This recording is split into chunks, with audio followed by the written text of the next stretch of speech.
La grâce et la faveur de Dieu soient sur notre vie. On va commencer notre enseignement du jour.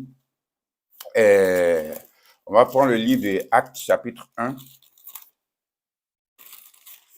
Jésus est ressuscité. Il est apparu vivant à ses disciples et il va leur laisser des instructions après sa résurrection.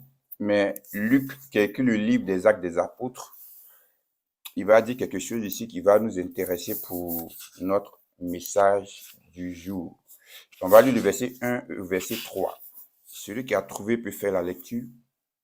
Cher Théophile, dans mon premier livre, j'ai parlé de tout ce que Jésus a commencé de faire et d'enseigner jusqu'au jour où il a été enlevé au ciel, après avoir donné ses ordres par le Saint-Esprit aux apôtres qu'il avait choisis. Après avoir souffert, il se présenta à eux vivants et leur en donna de nombreuses preuves. Pendant 40 jours, il se montra à eux et parla de ce qui concerne le royaume de Dieu. Amen. Vous avez vu, il y a un aspect important que je veux relever aujourd'hui en ce qui concerne le programme d'enseignement. Et j'aimerais que vous puissiez véritablement être à l'écoute par rapport à ce que l'Esprit de Dieu veut vous communiquer aujourd'hui. Vous savez que durant le ministère public du Seigneur Jésus, il a fait 3 ans et demi. Il a eu donc des disciples. Il a eu 70 disciples, ensuite 12 apôtres, et il leur a inculqué les choses concernant le royaume de Dieu pendant 3 ans et demi. Mais après sa résurrection, lorsqu'on lit ici ce texte, la Bible déclare que encore pendant 40 jours, le Seigneur Jésus leur a enseigné les choses qui concernent le royaume de Dieu. Une chose que je voudrais que vous puissiez comprendre, tout professeur le sait, c'est qu'il faut du temps pour enseigner quelqu'un. Un enseignement, ça ne se fait pas en 1 jour, ça ne se fait pas en 2 jours, ça ne se fait pas en 3 jours. Ça se fait à une certaine période. Et cela dépend de la réceptivité de chacun. Mais c'est quelque chose quand même qui prend du temps. Parce que nous sommes nés, on a grandi, on a accumulé beaucoup d'informations, beaucoup de connaissances. Est-ce que vous comprenez? Et souvent, donc, comme nous sommes confrontés à un nouveau type d'enseignement, souvent ça peut aller à l'encontre de ce qu'on a appris pendant un certain temps. Donc, ça prend du temps à pouvoir démolir ce qui est en nous et ensuite reconstruire les choses. Imaginez-vous, Jésus l'a enseigné pendant 3 ans et demi et après sa résurrection, il prend 40 jours, jour pour leur enseigner encore les choses qui concernent le royaume de Dieu. Est-ce que vous comprenez ce qu'il est en train de dire? En fait, c'est quoi? L'enseignement, il faut être patient. Si tu n'es pas patient dans l'enseignement, tu ne pourras pas apprendre des choses comme il le faut. Il ne faut pas se précipiter, il ne faut pas se presser. Est-ce que vous comprenez ce que je suis en train de dire? Il y a des bases d'abord qu'il faut avoir établies, fondées en nous. Et ensuite, il y a des choses qu'on va mettre par-dessus ces bases-là. Donc, ce sont des choses qui prennent du temps. Donc, Jésus, ici, après avoir enseigné 3 ans et demi ses disciples, il va prendre encore 40 jours, jour pour leur donner des enseignements. Maintenant, on va aller toujours dans le livre des Actes des Apôtres, on va voir maintenant l'Église qui est née. Le jour de la Pentecôte, comme vous le savez, il y a eu 3000 personnes environ qui se réunissaient afin de pouvoir adorer le Seigneur, célébrer le nom du Seigneur Jésus. On va lire le verset 41 et verset 42. Qui acceptèrent sa parole furent donc baptisés. Ce jour-là, le nombre des disciples augmenta d'environ 3000 personnes.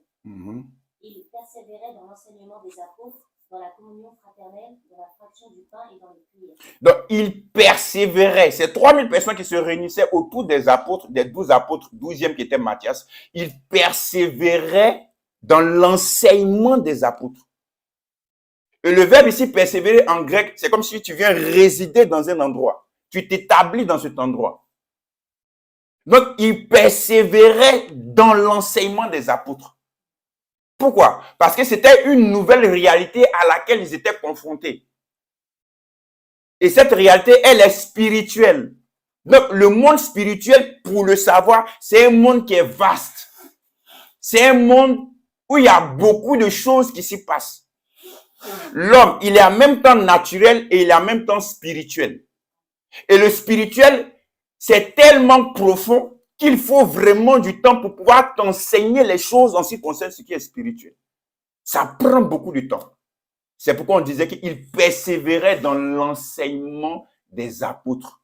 Il persévérait dans l'enseignement des apôtres. Il persévérait dans l'enseignement des apôtres. Parce que c'est pas évident, parce que ça prend du temps, les enseignements. On va voir Acte 19.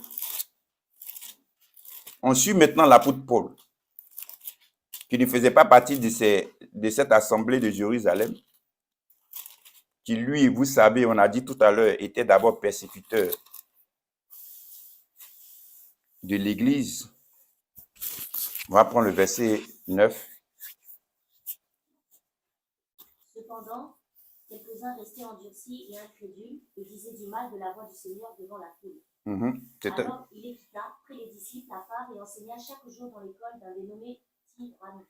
Donc, Paul va arriver à Éphèse. Il va commencer à évangéliser. Il y a des gens qui vont accepter. Il y a d'autres qui vont dire non, on ne veut pas. Paul va les mettre de côté, ceux qui ont accepté. Les disciples, donc en l'occurrence ici. Il va les mettre dans une école, l'école d'un certain Tyrannus. Et la Bible déclare qu'il va leur enseigner chaque jour les choses qui concernaient le royaume de Dieu. Vous imaginez, c'est chaque jour qu'ils se rassemblaient afin de pouvoir recevoir l'enseignement.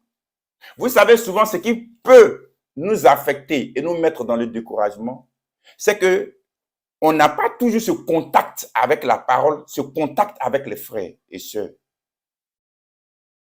Lorsqu'on sort de l'église, si vous avez bien remarqué, vous êtes requinqué, vous êtes revitalisé, vous êtes prêt à affronter, on va dire, la semaine qui vient. Mais après 2 jours, 3 jours, vous allez voir que cette énergie que vous avez va commencer à s'estomper. Pourquoi? Parce que vous êtes confronté à un autre monde, à une nouvelle réalité qui est différente de la réalité spirituelle à laquelle vous étiez. Vous comprenez? Donc, le système du monde va tout faire pour essayer d'amener à étouffer la parole qui est en toi, pour étouffer la joie du Seigneur qui est en toi, pour étouffer la révélation de la connaissance de la parole de Dieu que tu as en toi. Mais ici, pourquoi ils étaient de plus en plus forts? Parce qu'ils étaient chaque jour rassemblés, chaque jour réunis autour de la parole, dans la communion fraternelle. Vous imaginez le dimanche passé, lorsqu'on a fini, on était ensemble, combien de fois on a discuté, on a échangé, c'était beau, c'était intéressant, c'était merveilleux. On ne voulait même pas partir. Les gens sont partis à 22h pour nous, tellement qu'on a passé un bon moment. Vous imaginez si ces moments-là se répètent chaque jour, combien de fois notre vie ne sera pas plus simple et plus heureuse? Alléluia. Mais le monde nous attend. On doit aller travailler. On doit faire nos activités. On va rencontrer des gens. Est-ce que vous comprenez? Des gens qui vont te dire des paroles. On va rencontrer des circonstances de la vie qui vont se présenter à toi. Vous comprenez? Donc, ce sont deux réalités en quelque sorte qui s'affrontent. C'est pourquoi il faut toujours être suffisamment chargé, équipé, afin d'aller de l'avant, afin d'affronter cela. C'est pourquoi tout à l'heure, le Saint-Esprit nous disait, il faut que vous passiez du temps dans la parole, dans les Écritures. C'est pas pour Dieu, c'est pour nous-mêmes. On dit, il persévérait dans l'enseignement de Paul, chaque jour, dans l'école d'un certain Tyrannus. Maintenant, regardez ce qui va se passer. Lisez le verset 10. Toujours Acte 19, verset 10 maintenant. Cela dura 2 ans, si bien que tous les habitants de l'Asie, juifs et non-juifs, entendirent la parole du Seigneur. On dit, ça a duré combien de temps? 2 ans. On va dire ça autrement. Ça a duré 730 jours.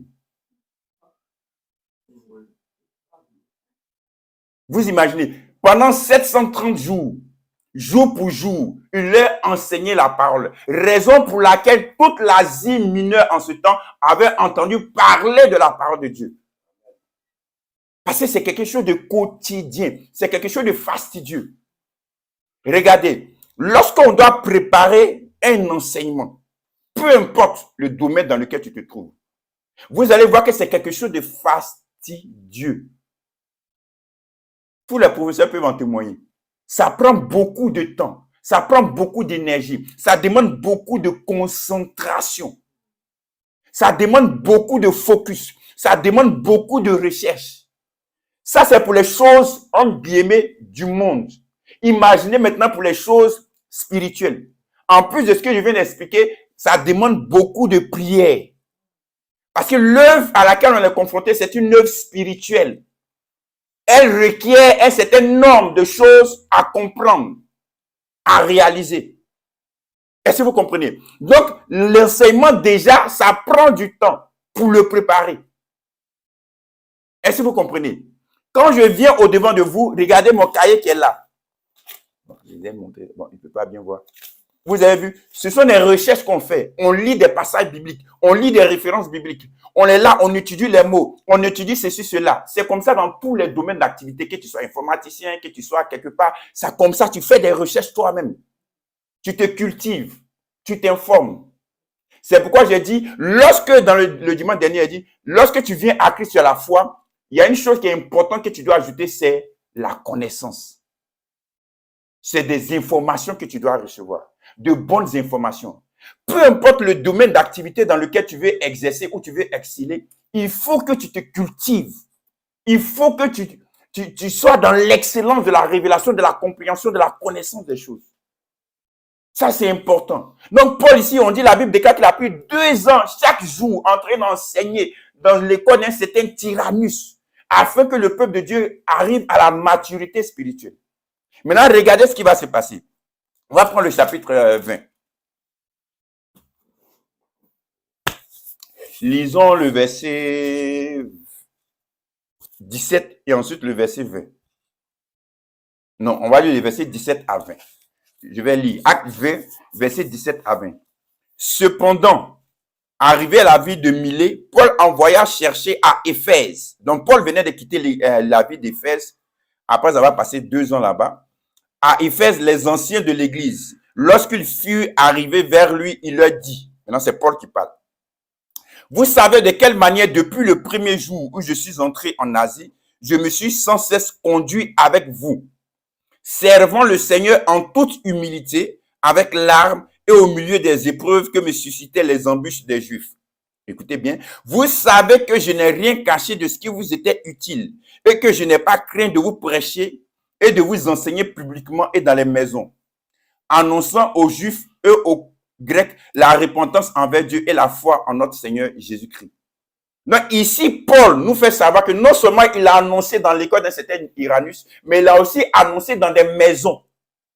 Donc de façon publique et de façon personnelle dans des maisons.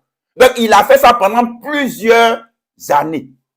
Et qu'est-ce qui s'est passé? On dit, Paul envoya chercher à Éphèse les anciens de l'église. Un ancien n'est rien d'autre que, à notre époque, un pasteur. Pourquoi? Parce que selon la culture grecque, avant ceux qui dirigeaient les villes aussi, on les appelait pour nous des gouverneurs ou bien des anciens. Donc, ils vont prendre ce terme pour dire les responsables des églises. Donc, après 2 ans, prêchant jour pour jour dans l'église, dans l'assemblée, dans l'église d'un certain Tyrannus, la Bible déclare qu'il y a des pasteurs qui sont nés de ces enseignements de Paul. Comme Sébastien le disait tout à l'heure, ces pasteurs en question, ces anciens, sont le fruit de l'enseignement de l'apôtre Paul. Parce qu'ils ont été assidus, parce qu'ils ont persévéré dans l'enseignement. Ils sont arrivés à une certaine maturité spirituelle et aussi ils étaient capables de pouvoir enseigner d'autres personnes. En fait, une chose que vous devez comprendre, écoutez très bien ce que je vais vous dire. L'enseignement que vous recevez aujourd'hui n'est pas seulement pour vous. C'est aussi pour d'autres personnes. Le professeur Sylvain, qui est aujourd'hui professeur de droit et d'économie, il a été formé par d'autres personnes, par d'autres professeurs, qui lui ont transmis leurs connaissances. Et aujourd'hui, cette même connaissance, c'est lui qui transmet cela aussi à ses étudiants. Et parmi ces étudiants, il y a d'autres aussi qui vont devenir professeurs d'économie pour transmettre ça aussi à d'autres personnes. C'est comme ça le cycle de la vie. Est-ce que vous comprenez?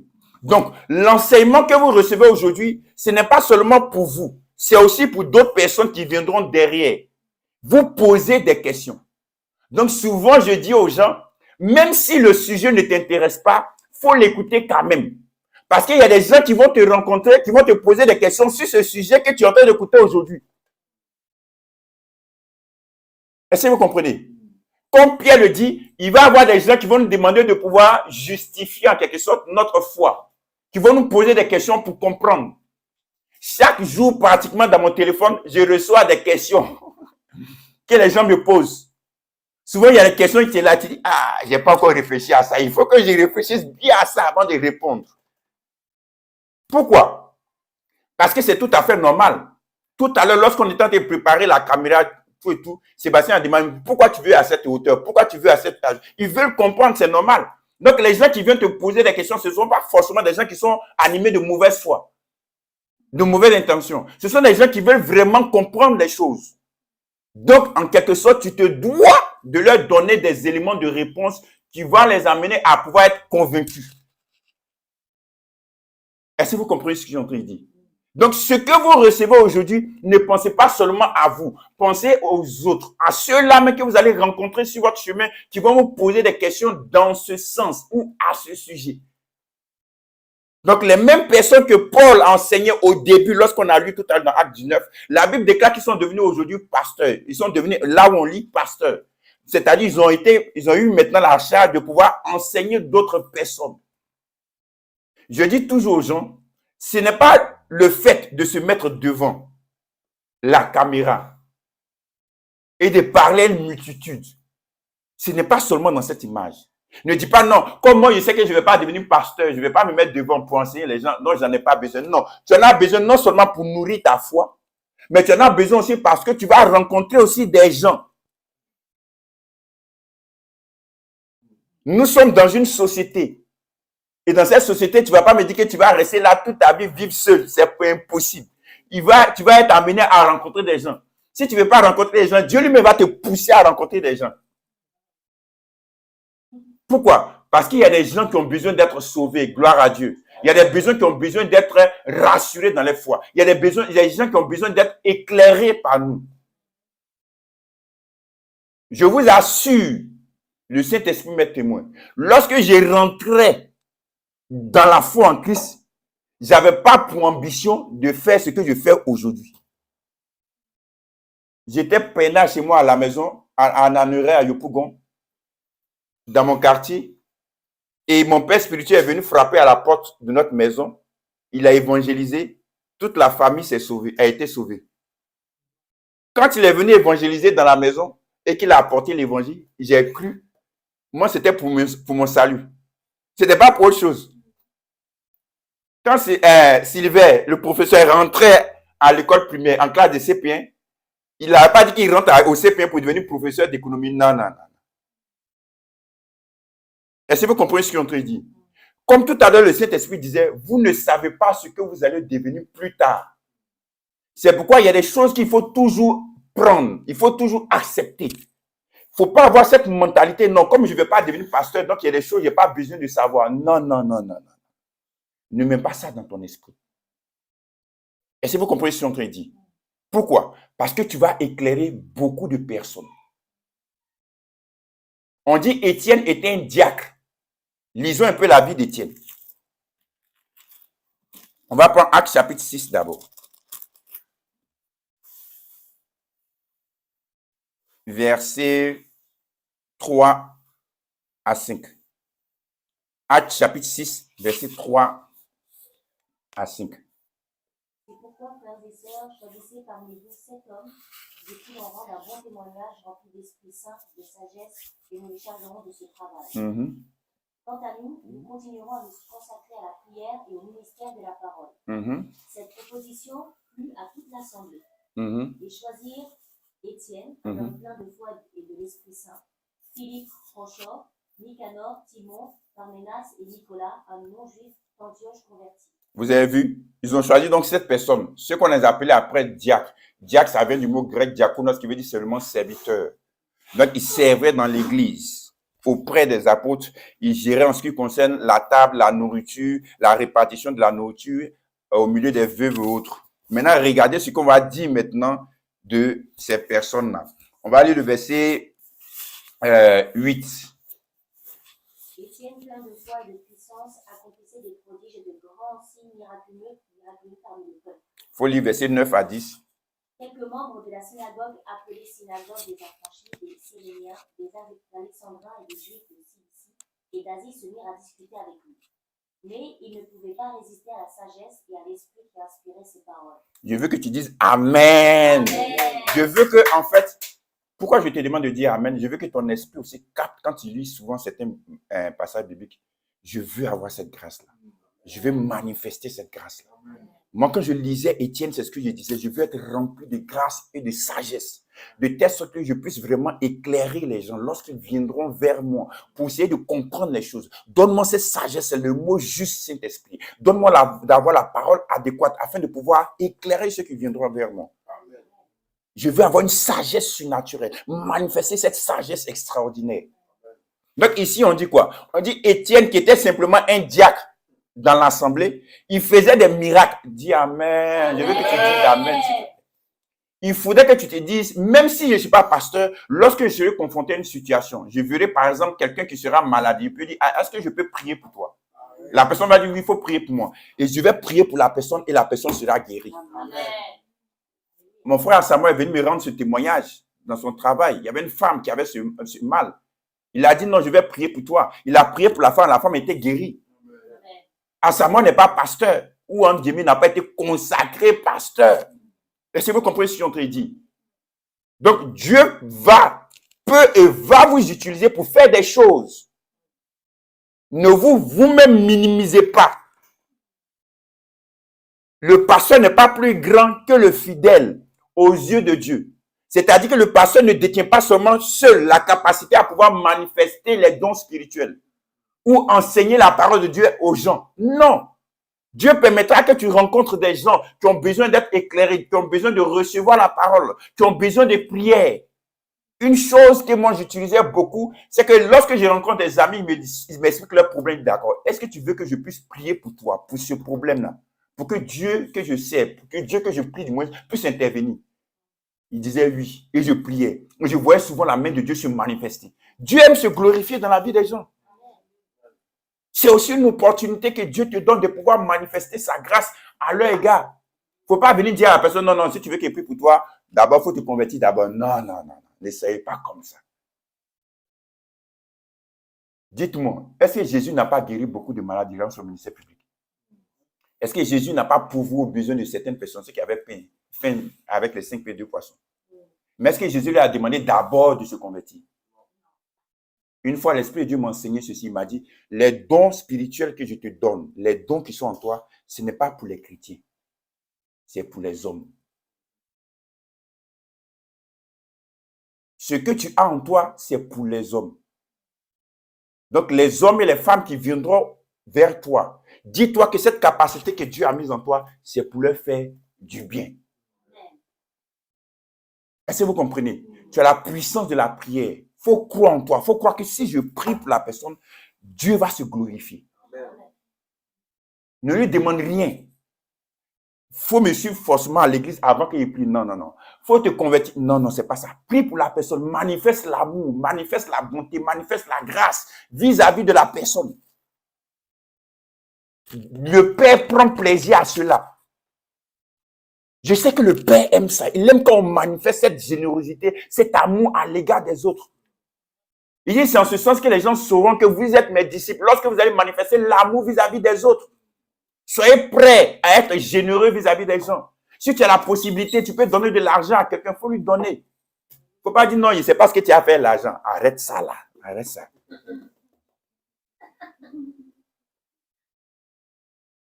Moi, même si quelqu'un vient me dire, est-ce que tu peux me donner ton habit?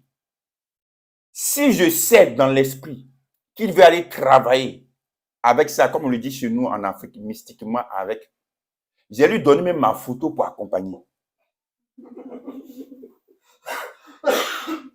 Vous savez, en fait, ce que je suis en train de dire, ce n'est pas la position de pasteur ou de serviteur de Dieu qui peut faire qu'un homme de Dieu peut sembler intouchable. C'est pourquoi je mets un point d'honneur à l'enseignement. Vous savez c'est quoi? C'est la maturité spirituelle. La maturité spirituelle, c'est quoi? C'est la révélation que tu as des Écritures. Pas les Écritures littérales, mais la révélation que tu as dans ces Écritures. Parce que tout le monde lit la Bible. Mais comment est-ce que tu la comprends? Est-ce que vous comprenez ce qu'on te dit? Quand tu comprends la parole de Dieu, les Écritures, d'une certaine manière, avec la révélation que donne l'Esprit, sur la base de l'œuvre que Christ a accomplie, tu n'as pas peur. Vous savez, regardez, souvent lorsque je suis en train de prêcher, Certaines personnes peuvent dire, non, toi, tu ne tapes pas le péché, tu ne prêches pas sur le péché, tu ne prêches pas sur le péché. Je vous le dis et je vous le répète. Lorsque quelqu'un est confronté à une maladie, à une certaine maladie, et qu'on connaît déjà la solution ou le remède à la maladie, tu ne viens pas embrouiller la personne malade toujours en lui parlant de la maladie. Tu lui parles toujours du remède, du médicament. Le remède au péché, c'est Christ. Le remède à la peur, c'est Christ. Le remède à la maladie, c'est Christ. Est-ce que vous comprenez? Plus tu mets en avant Christ, plus ce que la personne a va sortir seule. Pourquoi est-ce que je n'ai pas peur? Parce que je ne parle pas toujours de Satan et des démons. Je ne te dis pas, voilà ce que les sorciers ont fait, voilà ce que les mystiques ont fait, voilà ce que telle personne a fait. Non, je te parle de ce que Christ a fait. C'est pourquoi il faut toujours même éduquer ses oreilles. Dans quel sens? Dans le sens qu'il faut faire attention à ce que tu écoutes. Moi, témoignage, on va toujours glorifier le diable. Je n'écoute pas ça. Ma femme me connaît. Sébastien me connaît pour ça. J'éduque beaucoup mes oreilles. La Bible déclare quoi? On va prendre Proverbe chapitre 4, verset 23. Si c'est trouvé. Garde ton cœur plus que toute autre chose, car de lui jaillissent les sources de la vie. Garde ton cœur. Fais attention à ton cœur. Garde ton cœur plus que toute autre chose. Garde tes pensées. Fais attention à ce que tu écoutes. Parce que ce que tu écoutes t'influence. Lorsque le Saint-Esprit en 2012-2013 m'a fait comprendre ce que c'est que la nouvelle alliance, ce qu'on appelle en d'autres termes la grâce, il y a des messages que je n'écoutais plus. Il y a des hommes de Dieu, je n'écoutais plus. Je me focalisais sur la vision à laquelle Dieu m'avait donné. Donc, les hommes de Dieu qui étaient en accord avec cette vision-là. Pourquoi? Parce que je protège mon cœur. Et je vous le dis, en tant que votre pasteur, si moi-même, je me préserve de ce genre de choses, je vous encourage, vous aussi, à vous préserver de ça. Je ne me dis pas, non, non, moi, je suis sûr qu'il y a tellement de maturité que je peux écouter, ça ne va pas m'influencer. Non, non, non, non, non, je ne fais pas ça. Parce que je sais, dans la psychologie de l'homme, il y a ce qu'on appelle l'inconscient. Souvent, il y a des choses que tu penses que tu n'as pas gardées dans ta tête. Mais quand tu es confronté à certaines réalités, toi-même, tu te surprends à faire certaines choses. Tu te surprends dans ta réaction. Pourquoi? Parce que c'est ton inconscient qui va prendre le contrôle, qui va réagir. Regardez, je vais vous donner un exemple. Une fois, quelqu'un est venu me parler du fait que je mange la viande. Donc, on m'a initié à la sorcellerie. Pour ceux qui ne savent pas, ne le sachez pas, c'est bon, c'est pas important. Mais en tout cas, dans le milieu africain chrétien, c'est quelque chose dont on en parle. Je lui ai expliqué, je lui ai donné un enseignement dessus. Je lui ai parlé d'Actes chapitre 10, où Pierre du moins était tombé en transe. Il a une vision. Et Dieu lui a dit, tue et mange tous les animaux plus impurs. Donc, Pierre ici était dans le monde spirituel. C'était comme une vision. C'est pas comme, c'est une vision. Quand tu fais des rêves, des songes, comme on appelle ici, et que tu es en train de voir quelque chose, c'est aussi une vision nocturne. Donc, comment, si manger de la viande, c'est l'initier à la sorcellerie, pourquoi est-ce que le Saint-Esprit dit à Pierre, tue et mange cette viande? Donc, ça veut dire que le Saint-Esprit veut initier Pierre à la sorcellerie. Puisque quand on mange dans la vision, ça veut dire qu'on va devenir sorcier. C'est-à-dire, on donne tellement de pouvoir au diable. Même dans le rêve, même il est là-bas encore. Est-ce que vous comprenez ce que je suis en train de dire? C'est comme un enfant qui a fini de regarder le foot. Il a fini de jouer au foot, regarder au foot. Moi aussi, j'aime le foot. Et puis la nuit, tu sais qu'il y a Real Madrid, Manchester City. Et puis tu rêves la veille. Tu vois Manchester City a gagné Real. Tu dis non, non, non, non, ça pour là, je ne veux pas. Je ne suis pas d'accord. Pourquoi j'ai fait le rêve où l'enfant va faire un rêve sur le football et moi j'ai fait le rêve aussi sur le football? Parce que je suis préoccupé par ça. Dans le mécanisme psychologique de l'être humain, souvent les rêves, comme dit Job, naissent à cause de certaines préoccupations que nous avons. Je vais dire ça autrement dans le contexte ici qui nous préoccupe. À cause de certaines paroles ou de certains témoignages qu'on même on a entendus, qui sont restés comme un dépôt en nous. Je vous avais expliqué que moi, par exemple, j'avais peur de rester seul la nuit. Jusqu'à ce que l'Esprit de Dieu me dise, tu te rappelles d'un livre chrétien que tu as lu, où dans ce livre, on fait l'apologie des démons. C'est-à-dire de la première page jusqu'à la dernière page, on parle seulement des démons. Et vous savez, lorsque moi je suis né spirituellement dans une année où on parlait beaucoup, il y avait beaucoup des anciens sorciers qui venaient rendre témoignage.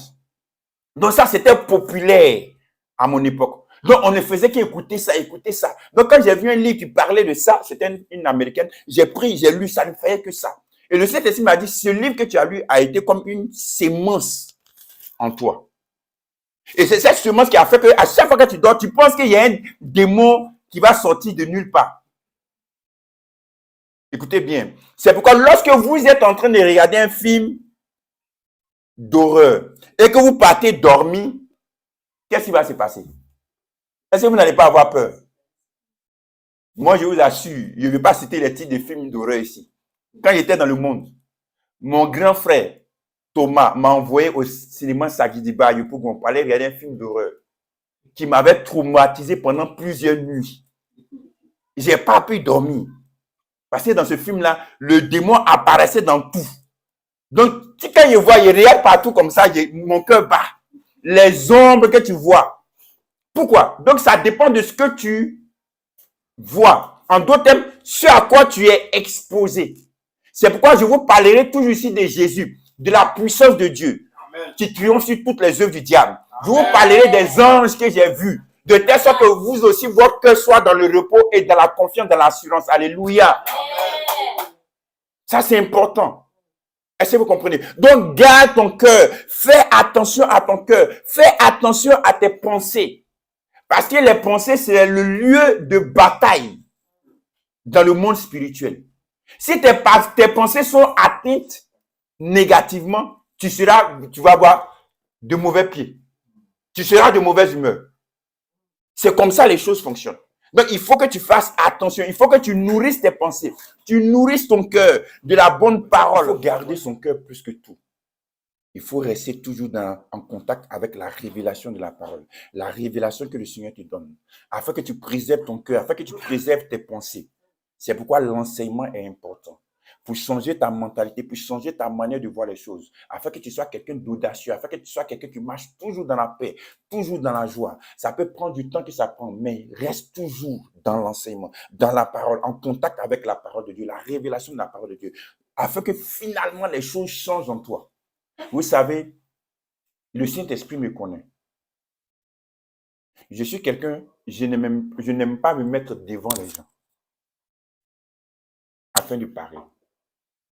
Avant même qu'on commence même ce ministère public sur YouTube, sur les réseaux sociaux, c'est un combat dans mon cœur. Parce que se mettre devant la caméra, c'est quelque chose que je n'aime pas. J'ai dit ça en commun, c'est quelque chose que je n'aime pas toujours. Vous savez ce que c'est. Mais le Saint-Esprit a fait un travail en moi. De telle sorte que quand je suis maintenant devant la caméra, je ne pense plus à la caméra. Je pense aux personnes qui seront impactées positivement par ma parole que le Saint-Esprit va m'inspirer. C'est à ça que je pense. Je me dis, il faut que je sauve des personnes. Il faut que j'éclaire des personnes. Il faut que je libère des personnes. Il faut que je guérisse des personnes. Il faut que j'édifie, je console des personnes. C'est à ces personnes-là que je pense en premier. Je me dis, pour ce faire, il faut que je me mette ici pour que ces personnes-là puissent recevoir la parole et être bénies, être sauvées. Donc, le Saint-Esprit a dû faire un travail à moi. Donc, ça a été pendant un certain moment, avec bien sûr l'appui de ma femme, vous la connaissez. Elle s'est motivée, les gens. Pourquoi? Parce qu'on a tous besoin d'encouragement. C'est pourquoi il ne faut jamais, jamais te décourager de quelqu'un. Il ne faut pas dire non, depuis que je parle là, j'ai l'impression que la personne a toujours la religion en elle. J'ai l'impression que la personne ne comprend pas quoi. Non, il ne faut pas baisser les bras parce que souvent l'enseignement, ça peut prendre du temps. Il y a un proverbe chez moi, dans une langue de chez moi qui dit, un arbre qui a été courbé pendant 30 ans, ce n'est pas en 3 jours que tu vas le relever. Il y a des choses qui sont encore en nous. Plus tu es exposé à l'enseignement, à la révélation de la parole de Dieu, au fur et à mesure, ces choses-là vont quitter en toi.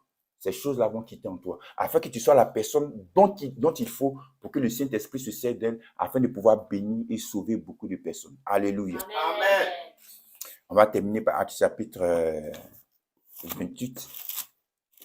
Je vous ai dit que je vais, ici, on va parler des dons spirituels. Et les dons spirituels dont on va parler,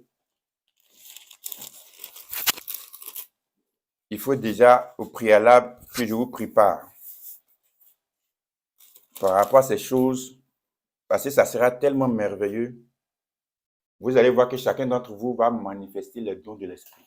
Même ceux même qui écoutent, vous allez manifester les dons de l'esprit de façon facile, avec beaucoup d'aisance.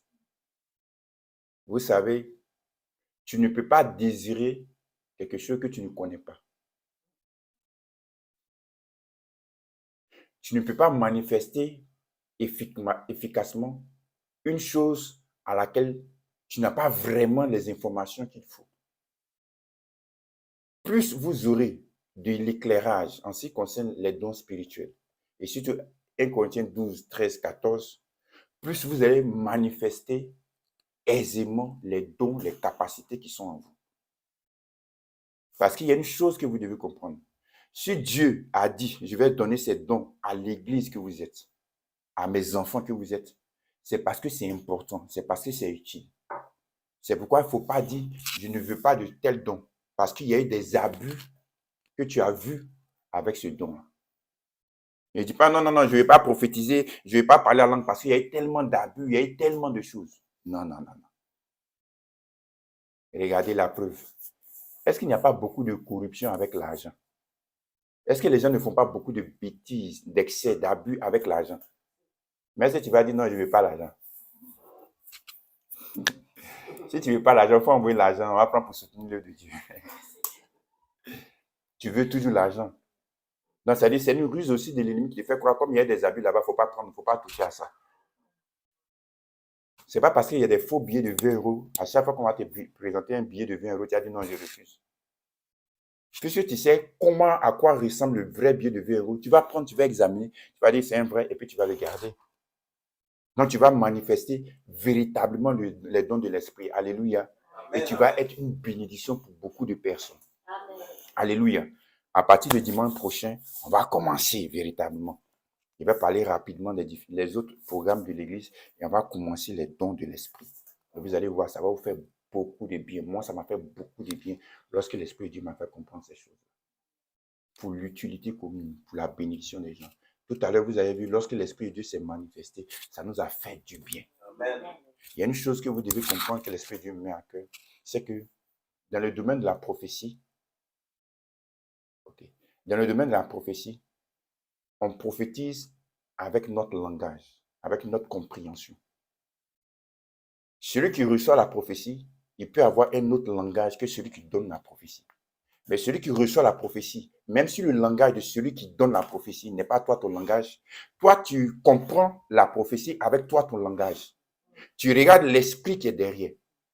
Par exemple, quelqu'un va venir me dire, Michel, Dieu me dit qu'il est fâché contre toi parce que tu n'as pas fait ça, parce que tu n'as pas fait ça.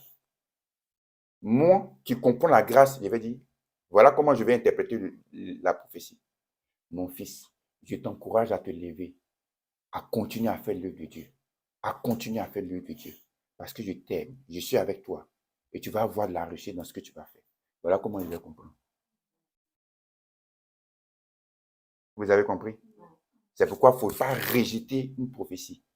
Parce que ça ne vient pas dans le langage dans lequel tu l'attendais. Ou même toi, tu comprends la Bible. Non. Tu acceptes la prophétie, mais avec le décryptage de ton langage. Est-ce que ça va? Ok. Que Dieu nous bénisse. On va continuer. La prochaine fois, on va parler des dons spirituels. Vous allez voir, ça va véritablement nous faire du bien. Donc, comprenez que j'avais dit 28, acte 28. On va lire le verset 23. C'est Paul donc qui se retrouve à Rome. Ils lui ont fixé un jour et sont venus en grand nombre le trouver dans son logement. Paul leur avait fait un exposé. Il a rendu témoignage du royaume de Dieu et a cherché à partir de la loi de Moïse et des prophètes. Et il est persuadé de ce qui concerne Jésus. L'entretien a duré depuis le matin jusqu'au soir. Depuis le matin jusqu'au soir. Maintenant, on va lire le verset 30 et le verset 31. Paul est resté 2 semaines entières dans une maison qu'il avait. 2 ans. Paul est resté 2 années entières dans une maison qu'il avait louée. Il accueillait tous ceux qui venaient le voir. Il prêchait le royaume de Dieu et enseignait ce qui concerne le Seigneur Jésus-Christ avec une pleine assurance et sans obstacle. Pendant combien de temps? Pendant 2 ans. Là, on a vu, il a prêché du matin jusqu'au soir. là où Eutychus est mort, il a prêché de 18h jusqu'au lendemain matin. Donc, l'enseignement, c'est quelque chose qui prend du temps. C'est pourquoi vous allez voir le programme, dans notre programme scolaire, on demande 9 mois pour inculquer une matière aux gens. Ça prend du temps. Il faut aimer l'enseignement. Il faut demeurer dans l'enseignement de telle sorte que le Saint-Esprit renouvelle ton esprit afin que tu sois plus efficace dans ta foi en Christ. Amen. Amen. Que Dieu nous bénisse.